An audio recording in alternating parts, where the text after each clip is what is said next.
If the franchises use the very same theme song, then it means the composer put in their 100%. How to Train Your Dragon?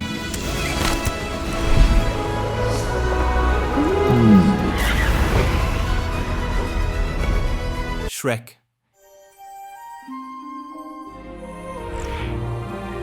If the soundtrack stays the same, then the composer not only made beautiful music, but also the mood, face, and backbone of the movie. A great championship today with the foghorn. The first part ended with a hockey game. The following part also begins with the game, the same ice ring and the same uniform.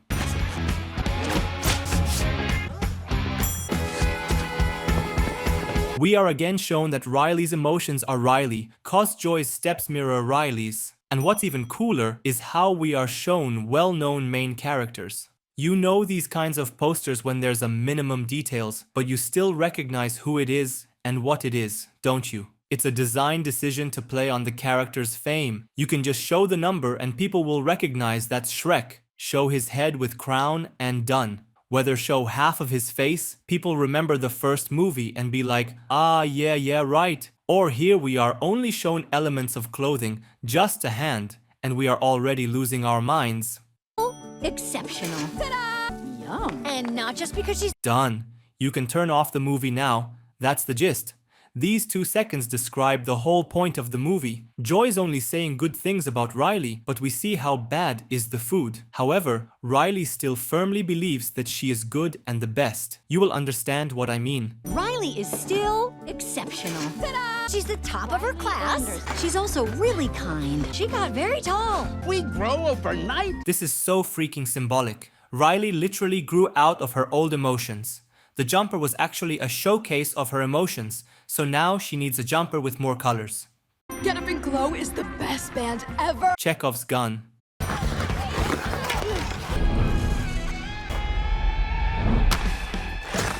It's necessary to give credit to animators cause it's truly a masterpiece. How they show hockey players' movements so they feel very real. Oh, the penalty almost lost us the game today. This is for all those memories that belong in the back of the mind. Like this penalty one. Gotta think about that right now. Woo! Joy's invention that will visualize the meaning of the confrontation with anxiety. More on that later, but it's so cool that exactly Joy invented a machine that can get rid of the unpleasant memories. That's actually a really bad way to work on yourself, cause avoiding bad memories is a straight path to mental problems. As in, that is to say, meaning Joy's actions led to all of the events in the second movie. Let me remind that in the first part, Joy was also against negative emotions, which came into disasters. This time? Yes. You know, you're the only one who hasn't been to the belief system. Oh my goodness. Mom and Dad are proud of me. I'm kind. Aww. I'm strong. Great. Our Riley. I'm a good person. It's incredible. It is really an art, not only visually but spiritually. To depict the subconsciousness so perfectly, it actually fits the canon of the first movie, cause we didn't discover what's on the root level of the headquarters. It reminds me of the Tree of Souls. Here's some kind of calmness. You're alone with yourself. For a lot of people, it could be torture, but don't forget that for now, Riley's mentally stable. Subconsciousness is so coolly created that I'm amazed why it wasn't in the first movie. Joy has the same decor on her bed is the same as Riley's, stars and round lights. And also Joy kept her promise and didn't forget Bing Bong cause his figure is on the shelf. If you have a thought about this being a plot hole cause Riley fully forgot Bing Bong, then I'll give you a clear understanding. Riley forgot him, but you can recover your memory, like she would find an old box with a drawing of Bing Bong, or her parents remind her, so Riley would remember him instantly, and maybe Bing Bong someday will return. I will talk about other Easter eggs at the end of the video.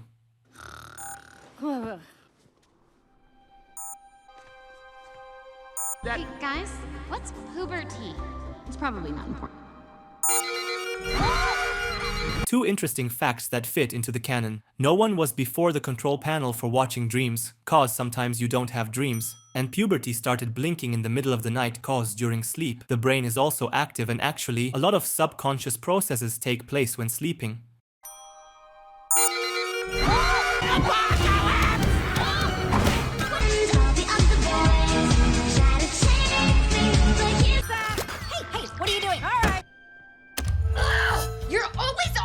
Looks sad. I'm the worst! Well, we all knew this day would come. Questions? Gosh, Mom, just go away! Ugh. Well, that's a preview of the next 10 years. Big weekend for us. What do you want to do? Well, we could finally clean out the garage, or actually get upstairs. And we'll all be firehawks! What was that? What was what? I never miss a look. Enhanced 224, 176. She's hiding something. But what? What is she doing? It's much more than that. What is happening right now? Not this anymore! Coach Roberts isn't gonna be our coach next year. Interesting that in Riley's friends' heads, the interior is the same as in Riley's head. Either it's a lack of time on the animator's part, or it's a sign of similarity of their ages. Cause adults, teenage boys, and animals' interiors are completely different. And here are the new clothes in the new colors: aquamarine envy, pink embarrassment, and orange anxiety. About the blue hoodie, I'll talk later, there's something to discuss. From Michigan, right? It's Minnesota, sweetie. No, we cannot correct Valor. Michigan and Minnesota. Val will say throughout the whole movie that Riley is from Michigan, but that's not true. Riley is from Michigan. This was done to indicate how Riley is winning over new friends, meaning she is literally deluding herself. And Val doesn't know the real Riley, nor does she know her real state, reminiscent of Peter calling Strange by his first name, then his last name, then his first name again, as an indication of Peter's maturity in Strange's eyes. Orange? I didn't touch Orange is not my color. Not me. How about a magic trick? I I can take notes, get coffee, manage your calendar, walk your dog. I'm anxiety. I'm one of Riley's new emotions, and I'm envy. Look at your hair. Oh, yeah. what's your name, big fella? That's embarrassment. Oh, we're doing a fit. No. Oh, no. Real sweaty palm there, buddy. Oh my god. Well, we can't let her know we're excited. Yeah, sounds good. That's ennui. On what? It's what you would call the boredom. Here, on where? On what? No. How are you driving? Console app. New Emotions debut described them fully and outright. With anxiety, it's clear she describes herself from start to finish since she is more important than anyone else for the plot. The first words of envy are the envy of the height of other emotions. With embarrassment, everything is cool since he really made us feel shame. An awkward handshake, a sweaty palm, open-assed line. Ennui's smartphone also plays a role later. The design of each new emotion is polished to a shine.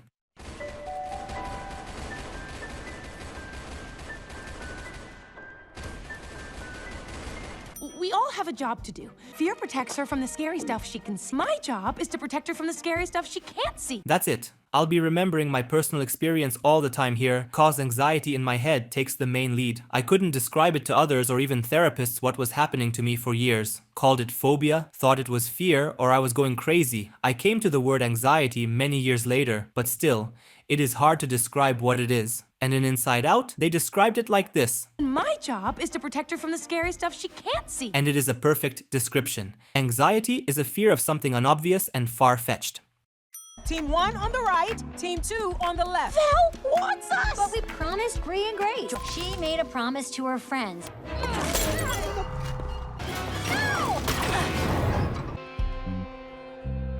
It's not forever. It's just until Riley makes varsity or until she turns 8. Plot put goals for every side. Riley and Anxiety want to get into Firehawks. Joy and the old team want to return the lost sense of self.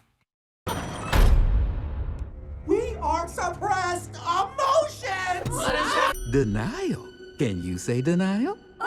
Welcome. It's so good to have you here with... Uh-oh. We're gonna need your help. Do you see a key? Bluefy is an Easter egg to Dora the Explorer, Blue's Clues, and Mickey Mouse Clubhouse. But what's more relevant is that it's preparation in the form of Pouchy, which will be important in the finale. Welcome to your eternal fate. Yeah, I always thought thought Riley had a secret crush on him. Lance Slashblade is depicted as especially dope. He's like an AI with a PS2 filter. I heard that animators had a hard time thinking about how to draw a character from old games. Although it seems obvious, it is not obvious.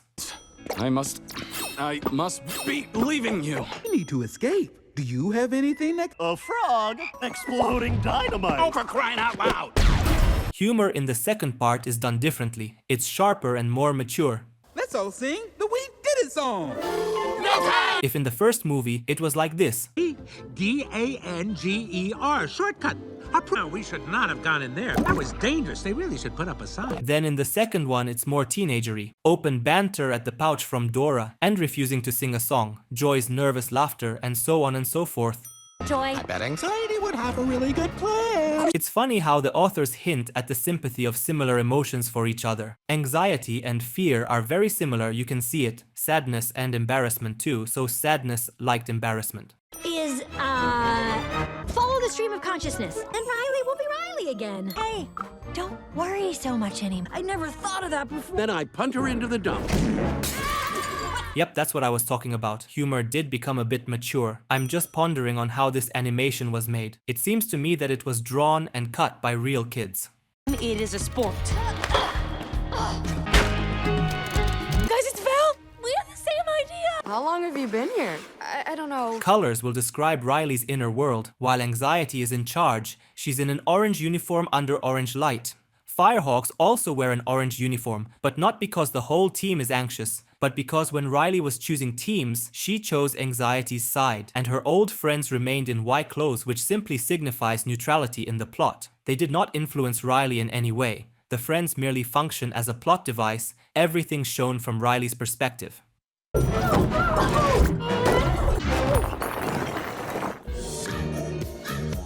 That's a sarcasm! It can open for miles! Be so lucky we ran into you guys! So lucky we ran into... Hey, I bet you're the best crane crew in the world. Mods, crush the scope. Oh yeah, I love Get Up and Glow. Oh yeah, we had a great time! Lighting again sets the tone. In this scene, Ennui is in charge, so the light from the windows is the same color. Though orange never really left, Riley's on the orange sofa. I'm sure that colors are not accidental, cause all the other colors are gone. Yellow, red, green, etc. And about the blue hoodie, it's not a sign that sadness is in control again. It's just Riley's design choice, together with her friends. Bree and Grace have more purple and green tones, but it doesn't mean that they have fear and disgust as the main emotion. Friends weren't expressing those emotions vividly. I think these color schemes suit them, and they look balanced. Also, you can't make Riley always wear orange, that won't do either.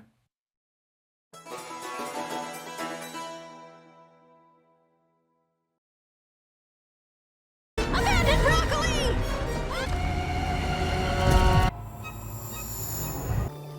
Is that broccoli? Small hint on the finale. Turns out, the abyss is not bottomless. All of the stream of thoughts led where? Into the subconsciousness. It's logical within Riley's head and psychology. Deeper in, Joy. Great observations called I Give Up. Or let's play the quiet game. Okay, well, this isn't working. I say we cut our losses and walk back. Recognize the space and more. It's light out at 1 in the morning. I have not been inside so many jars in my life. So Riley, we knew. And if Joy can't, she's delusional. Delusional? Of course I'm delusional! Do you know how hard it is to stay positive all the time when all you folks do is complain? Jiminy mother and This scene became one of the most memorable ones. It was teased before the premiere and it became viral. There were even full reanimations of this. She's delusional. Delusional? Of course I'm delusional!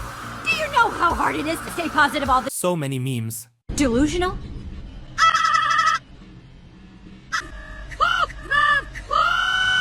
And we finally saw that joy, the only positive emotion, breaks down for the first time in 13 years. oven toaster strudel. Of course I don't. Riley doesn't need us, and that hurts. And, as I said in the first part, emotion is responsible for her other side. After the fit of anger, Joy became calm and collected. When angry, you lose control, and Joy, on the contrary, puts everything back into place with a clear head. Joy, you've made a lot of mistakes. Come on. Excuse us! You can't use that! Look.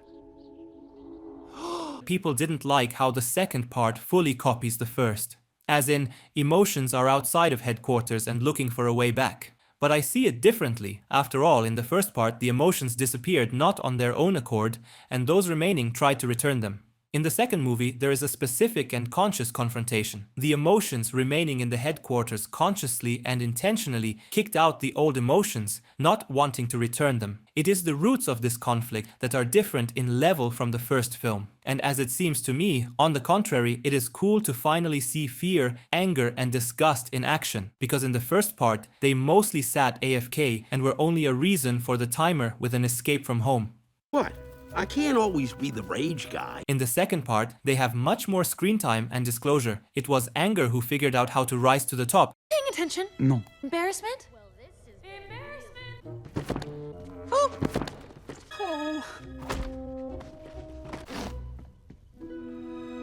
Embarrassment is an unpleasant emotion, but it is a result of our social instincts. If it weren't for embarrassment, you would never be in a pack of your own and would remain alone, thus increasing the chance of dying. Those who are prone to embarrassment work more on themselves, understand others better, and most importantly, make the right decisions. Embarrassment was ashamed of Riley's mistakes, so he made the right decision in order to be less ashamed in the future and survive in general.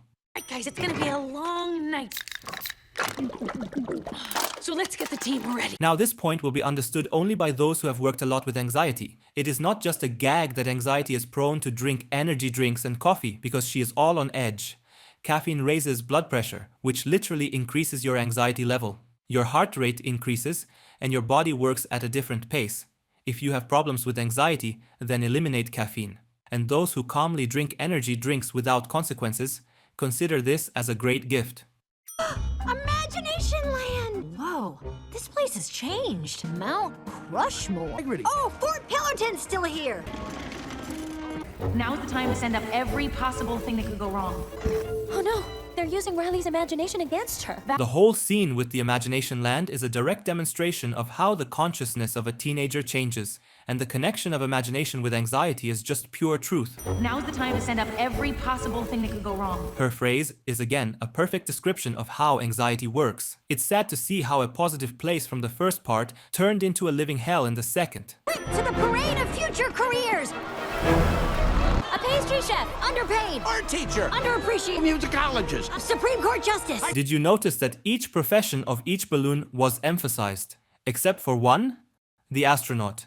Now remember Joy's promise to Bing Bong. Take her to the moon for me. Okay? Boom! What if Riley in parts 3 to 4 really becomes an astronaut and goes to the moon? And why did they ultimately fly away to the Supreme Court Justice? Maybe this is a hint at the core of the finale, because neither joy nor anxiety should judge what Riley should be. Come on.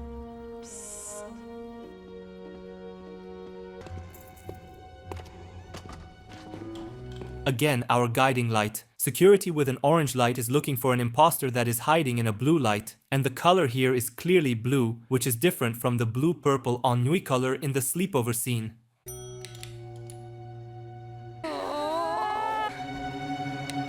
The director really managed to convey the orange color as an anxiety, just the light, yet so much anxiety.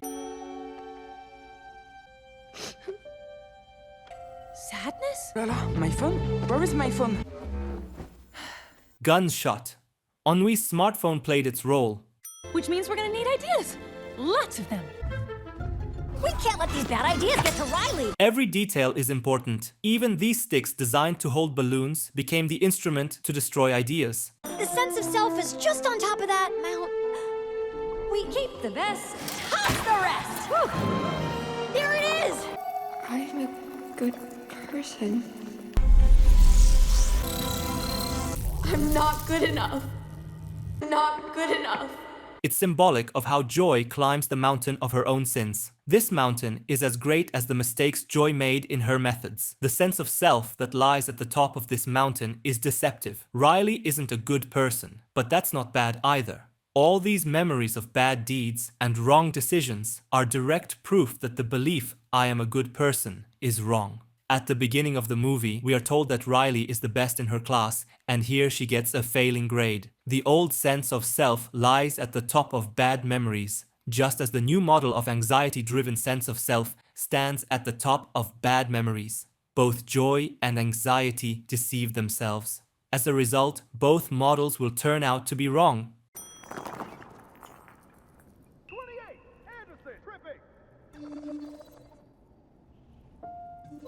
Here Joy tries to replicate the action from the first part in hopes that there would be something more in the memory, but there's nothing.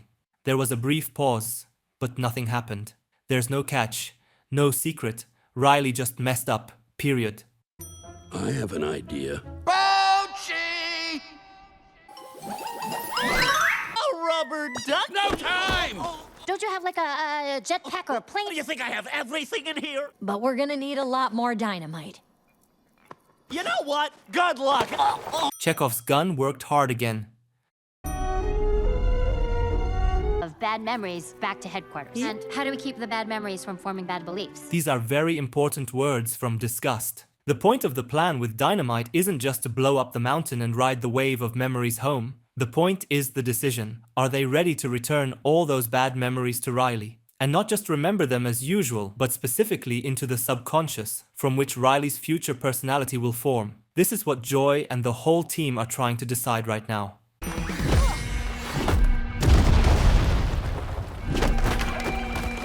Penalty box! Jump on! I expected better, Riley. What? No! Come on. This is what I call a finale. What all the characters swore against, denied, rejected is happening. The worst memories are added to the very core of Riley's consciousness, and this process is irreversible. It's self-sustaining now. The river. Drown it. Grace, are you okay? No, no. Come on, Riley, get it together. You have to score, Riley! I have heard from everywhere that Riley uses a special technique for calming down, where you need to focus on the senses, touch something, disrupt the focus of attention. But I don't think so. Having lived with panic attacks for 15 years, I can confidently tell you that a 13-year-old girl who has never had experience with such conditions, has not studied such attacks, and cannot know any methods for getting out of a panic attack. Even supposedly automatically, she cannot know what to do in such a situation. These movements, on the contrary, are made to demonstrate panic. During an attack, you do not know where to put yourself, you do not know what to do. That's why your hands and your eyes run, your breathing is disrupted, your heartbeat increases and your limbs become cold as the blood goes to vital organs because the brain thinks that you are in mortal danger. And all this is shown correctly. But how Riley managed to stop a panic attack? Anxiety, you're putting too much pressure on her!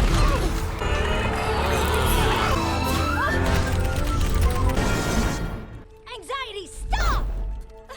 Another mistake that the fandom is hyping is that at this point, Joy supposedly hit anxiety and it's visible. No, that's a complete BS. Joy literally went through anxiety, as we saw. I'm just letting you know that you can't trust any random fact. Come on, Riley, get it together. Or this will all have been for... You don't get to choose who Riley is. Panic attack inside Riley's consciousness visualized perfectly. I have nothing to add. Anxiety is in control, and it's a whirlwind in your head. I'm a good person. We don't get to choose who Riley is. Protection system. Gotta think about that right now. This is more than I remember sending back here. 28, Anderson, A plot twist that we could have predicted. Both Joy and Anxiety, as the main opposing sides, acted the same way. They imagined they could decide for Riley what she should be and who she should be. Joy realized she was no better than Anxiety, and as we all see, Anxiety's decisions led to trouble. And it's very symbolic and concise that both bad and good and anxious memories are currently in the subconscious. The plot smoothly and correctly leads to this point, where Joy is left only to... Joy, what are you doing? I'm selfish. I'm kind. I'm not good enough. But I get scared. Success is everything. I make hope sometimes.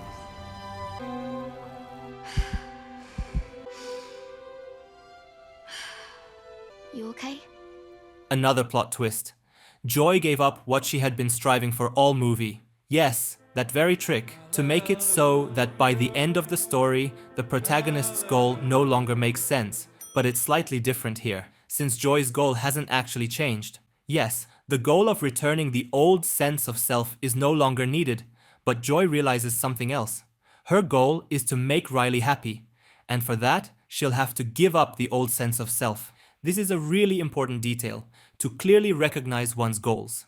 The new self-consciousness model is diverse, colorful, and there are many facts in it. First of all, Riley is not a good person, but rather just a person. And we always knew this, even since the first part. We were even hinted at it and reminded of it by showing the memories of the theft from the first film, which also became part of the sense of self. Realizing that you are just a human is a big step forward. Secondly, this indirectly repeats the finale of the first part, where the memories also became mixed colors, and here the sense of self became mixed. Thirdly, here's how Riley got out of her panic attack. It wasn't just that she touched something and bam, that would work in real life, but in fiction, every event and action must make sense. How did Riley survive her panic attack? She accepted her true self. Remember that little symbolic sign where Riley lied to others that she was from Michigan, not Minnesota, so as not to contradict Val? Now there will be no such lies. Riley will not discard bad memories and deny her bad sides. Suppressed emotions lead to anxiety.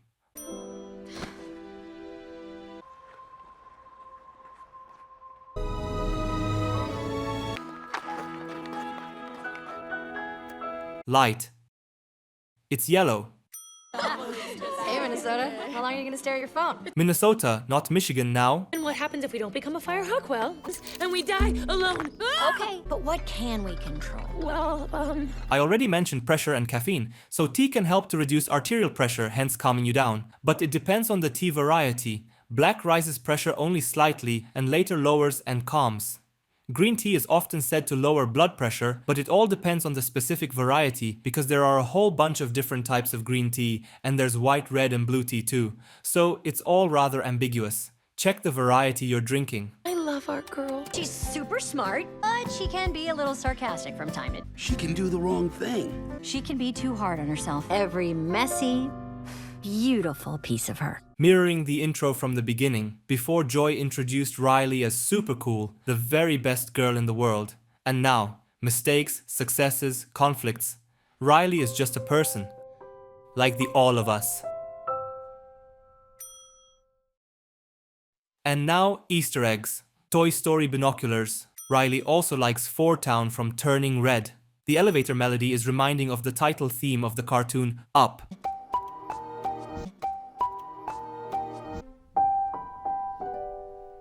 Although it feels like the third note is either wrong or out of tune.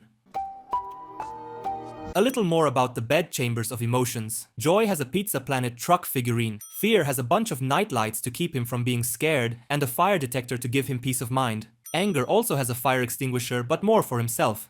He covers himself with foil instead of a blanket, probably because a regular blanket would burn. On the shelf, there's also a jar of swear words. They make these for kids, and every time you swear, you have to put a coin inside to break the habit. By the way, there's one swear word in there. Sadness just has tissues to wipe away tears, and disgust has incense to get rid of bad smells, and a mirror for her beloved self. Sadness cries like in cartoons about Snoopy. The vault has the number A113 but in Roman numerals. Mount Rushmore? Mountain Rushmore reference.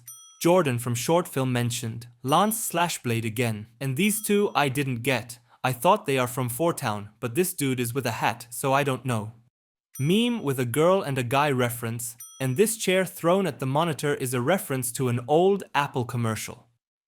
Traditional, Luxo's ball in the background.